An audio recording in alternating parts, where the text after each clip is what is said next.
Weather Service in Wilmington has issued a severe thunderstorm warning for northeastern Adams County, Fayette County, Ohio, east central Clinton County, southern Pickaway County, Pike County, eastern Highland County, Ross County, until 6:45 p.m. At 5:57 p.m., severe thunderstorms were located along a line extending from near Leesburg to near Marshall, moving northeast at 60 miles an hour. Hazard, 70 miles an hour wind gusts. Source, radar indicated.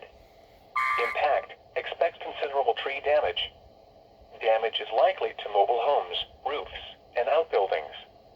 Locations impacted include Chillicothe, Washington Courthouse, Circleville, Hillsborough, Greenfield, Waverly, Piketon, South Bloomfield, Leesburg, Kingston, Marshall, Williamsport, Bloomingburg, Bainbridge, New Holland, Highland Holiday, Logan Elm Village, Pike Lake, Kincaid Springs, and Rocky Ford Point.